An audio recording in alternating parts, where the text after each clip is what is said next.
The Crooked Anchor and the Man Who Laughed First. It began, as most strange days did at the Crooked Anchor, with Clifford setting something on fire that absolutely shouldn't have been. "Just steam, Warren," he barked from the kitchen, waving a colander dramatically. "We're aiming for steam, not hell's fire." Warren, standing frozen in front of a shrieking kettle, looked traumatized. "Is it supposed to make that noise?" "No," Clifford said proudly. "That means it's learning." Out in the pub, David was cleaning a perfectly clean glass with the kind of intensity reserved for existential crises. Pete sat in his usual corner, eyes fixed on the window. Brian, meanwhile, was attempting to read his newspaper while wrestling with the sheer gravitational presence of a truly enormous Great Dane. "This is Gunther," Brian explained flatly, gesturing to the beast lounging across 3 bar stools and part of the floor. "He belongs to a mate, said he just needed a day of peace." Gunther let out a bark that rattled the walls, sent Warren's kettle whimpering, and dislodged 3 decorative pint glasses from the back shelf. David blinked. "What the hell was that?" Brian didn't flinch. "Measured as a 6 on the Richter. We're keeping it down." Then came the laughter. It started faintly, somewhere outside, a strained, wheezy chuckle, like someone trying to laugh without having earned it. At first, David thought it might be Pete again, but Pete was motionless.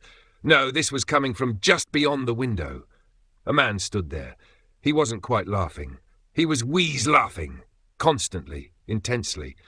His face pressed slightly against the glass, fogging it with each exhale. He hadn't moved in nearly 3 hours. "Should we be concerned?" David asked nervously. Pete didn't blink. "He's been there since I got here. Thought he was a reflection at first." Brian glanced up. "I thought he was part of the wall." Another bark from Gunther vibrated the floorboards. The man outside didn't even flinch. He just kept laughing. Quiet, awkward, insistent. Finally, David had had enough. He set down his glass, wiped his hands, and walked out the front door. The man didn't turn to face him, just kept laughing. David stepped forward. "Sir," he said as politely as he could manage, "are you all right?"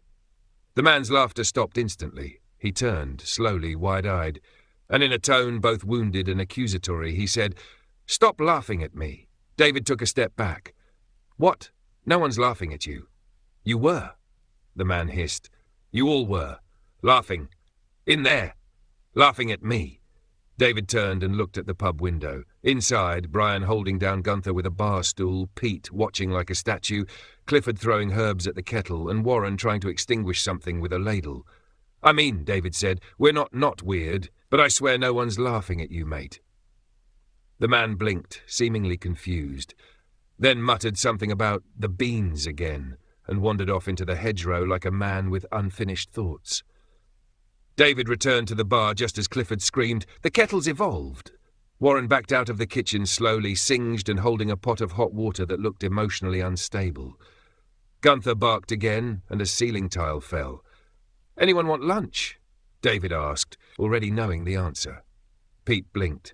Brian shrugged, scratching Gunther behind the ears, and from somewhere deep within the pub, a freshly boiled kettle screamed in triumph.